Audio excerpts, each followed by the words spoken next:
今日我哋一講到長城，腦海彈出嘅畫面基本上都係咁樣，甚至好多遊戲裡面嘅長城都係咁款。其實呢啲已經係名長城，而且大部分仲要係東北部拱衛首都嗰段長城。實際上最初嘅長城並非如此，我哋印象中嘅長城都係用青磚砌牆建成嘅，但呢種係造價極高嘅築牆方法。只可以喺重點地段使用，大部分段落其實都係就地取材。最早嘅長城其實係夯土牆同碎石牆，遠遠冇咁高級。等我哋由長城嘅誕生開始講起，最初嘅長城基本上都係喺平地起嘅牆，一般就地取材。直到北魏之前，長城主要都係板築夯土牆為主。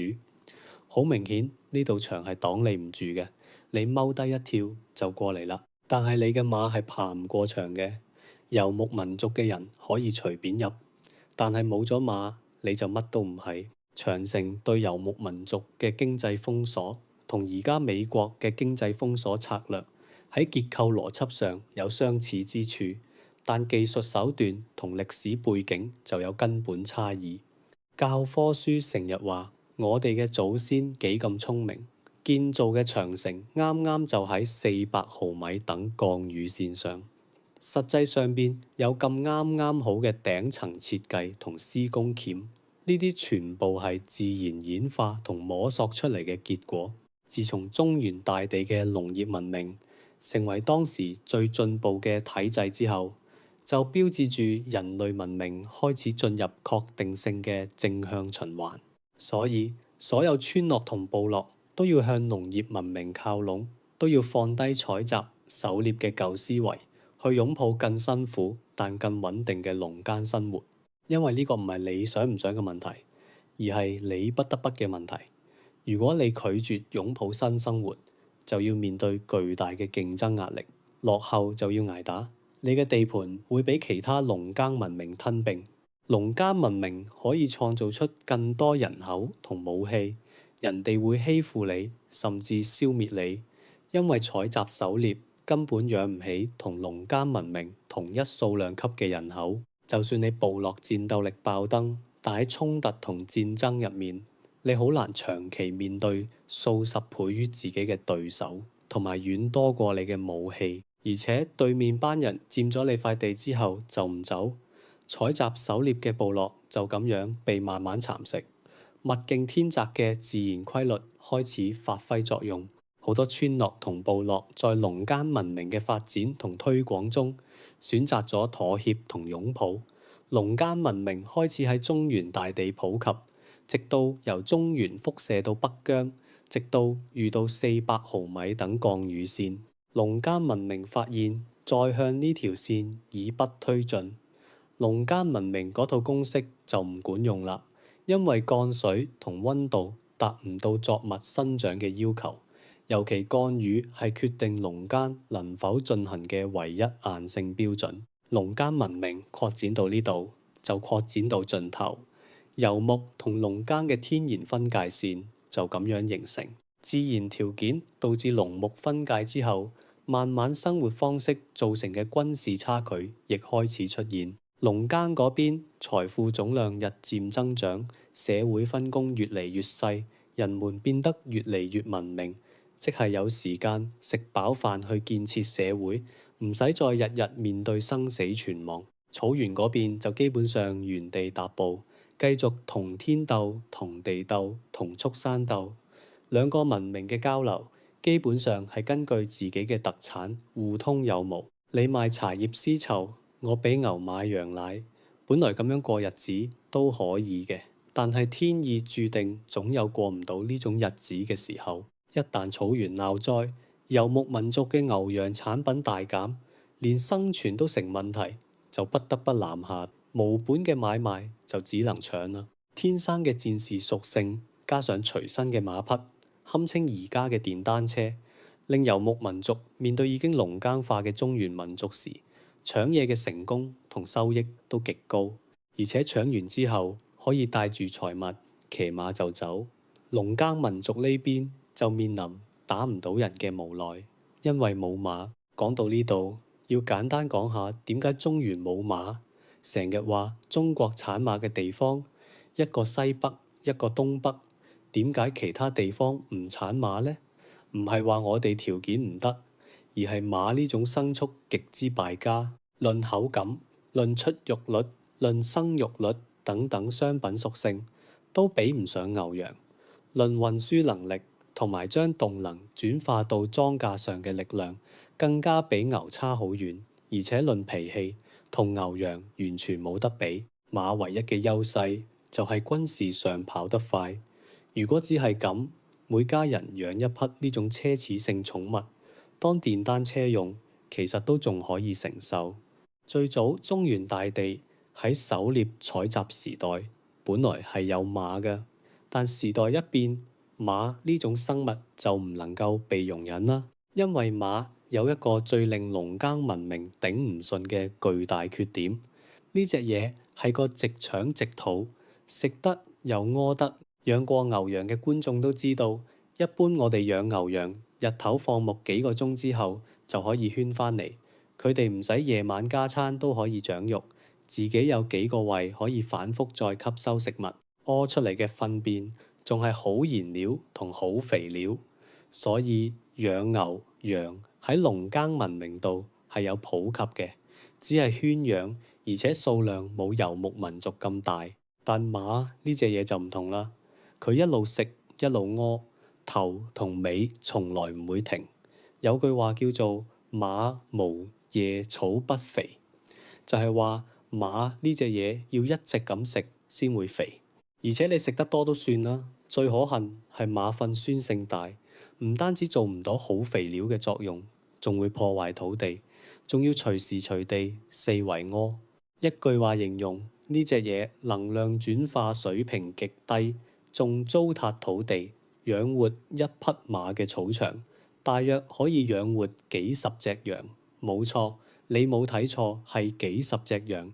而且如果你隻馬想騎嘅話，係需要閹嘅，即係公營，唔係馬爺嘅脾氣，你根本上唔到去，輕輕鬆鬆踢死你。標叔都講過，馬必須要喺2歲左右嘅實施閹割，之後仲要有專業嘅溜馬等一系列恢復手段。咁亦即係話，為咗可以俾我騎，我仲要專門派個人去服侍你。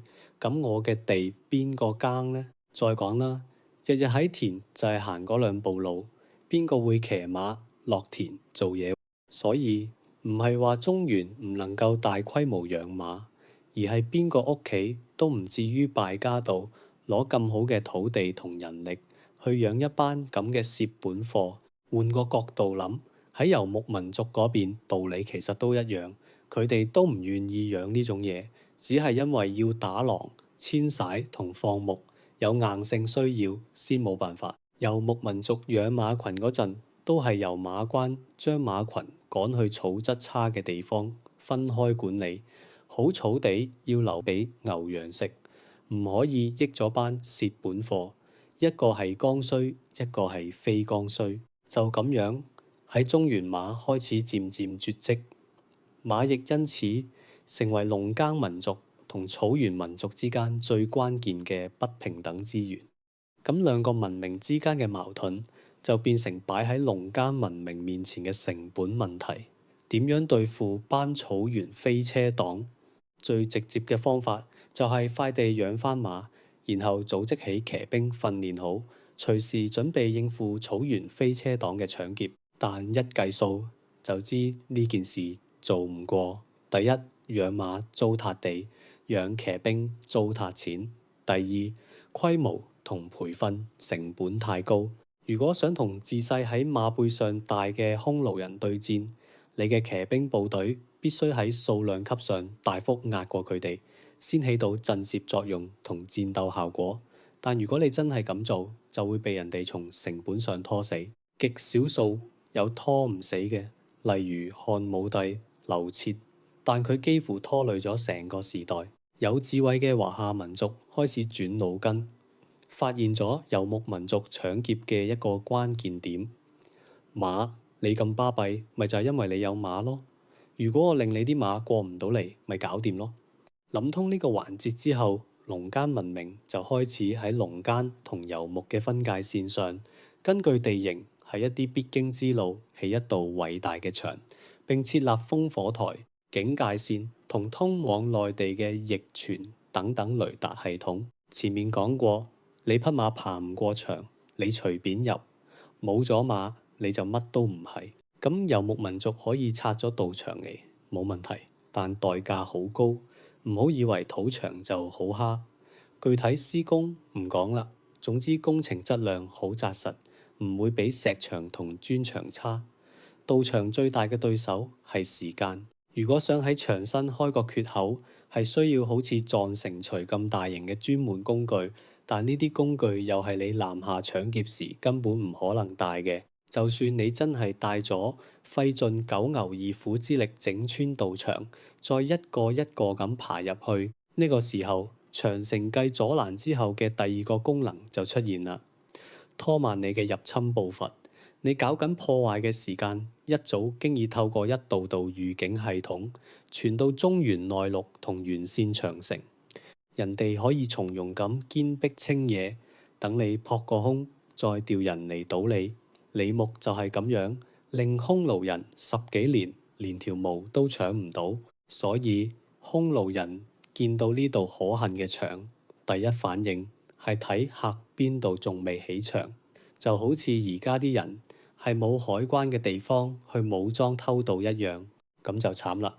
邊境線上仲未起牆嘅百姓，亦因為咁，所有邊境完善嘅政權同文明都開始好似軍備競賽咁起牆。你唔起，所有飛車黨就湧過你嗰度，於是邊牆開始慢慢連埋一齊，變成我哋見到嘅長城前身。喺度要同大家解釋，長城嘅經濟屬性，你睇落好似好嘥錢，勞民傷財係咪？實際上簡直慳到極。佢係喺好長嘅時間維度裏面，極大咁降低同攤薄咗中原政權嘅軍備開支。長城出現之後，游牧民族開始要面對突然升級嘅巨大軍事威脅。就算你再巴閉，你入長城都要破壞邊牆或者攻入要塞。咁即係話你係由呢個點入嚟，亦要由呢個點出去。你搶劫最緊要係時間同效率，你好難再拆多道牆出去，咁就有咗一個巨大隱患。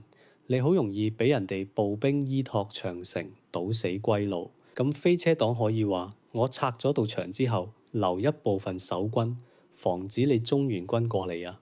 咁長城另一個偉大效果又出現啦，你嘅草原飛車優勢將會消失。好明顯，守炮樓你絕對唔係中原軍嘅對手。呢道牆變成游牧民族致命嘅左右兩杯毒藥。你係提心吊膽咁入，定猶猶豫豫咁防？中原民族因為咁極大減輕咗軍備壓力。你可以隨便入長城，但冇烽火台嘅雷達系統可以一路預警，提前堅壁清野，等你空手而回。而且你仲要提心吊膽，驚我回頭阻你退路。舉個例子，過去冇長城嘅時候，人哋可以喺4個缺口隨意穿插，甚至可以輕鬆連搶你4個地方。如果你想防住班搶劫犯，就要4個地方都準備一支強大兵力去警戒，因為你冇馬，調動能力唔夠，成本實在太高。但長城建起之後，4個地方就唔使駐軍啦，而且對騎兵嘅要求亦冇壓力，有膽你就入嚟，因為你只係打算防守，唔係打算追出去。你隨便入，我只要保證你搶完逃跑之前堵住你嘅歸路就得。一支喺長城邊境遊走嘅正規軍就已經可以滿足安保任務。亦因為咁，長城開始漸漸連成一個整體。過去喺崇山峻嶺上係冇必要連牆嘅，而家偉大嘅意義出現啦。長城變成一條高速公路，西邊山頭發現軍情，東邊山頭嘅軍隊如果想過去，以前要繞山，工程量大到不得了，要彎彎然然落山，再曲曲折折從山下穿行。唐僧師徒點解一定要過地獄難度嘅獅駝嶺？就係因為個嶺太大，唐長老冇辦法繞。如果你諗住繞山去支援，烽火台就變咗擺設，因為等你繞到過去，人哋早就走咗。但喺山頂起條高速，效果就唔同啦。邊防軍可以迅速航長城，高速支援過去。你嗰邊啱啱破壞邊牆，我嘅邊防軍甚至已經趕到，開始依託長城工事對住你，又或者乾脆放你走，再穩穩陣陣布防，等你返嚟就你。今日我哋經常見到崇山峻嶺中嘅長城，起得同景點一樣豪華。之所以要費咁大功夫，就係要達到迅速運兵嘅效果。各地駐軍收到烽火報警之後，要迅速通過長城向出事地方集結。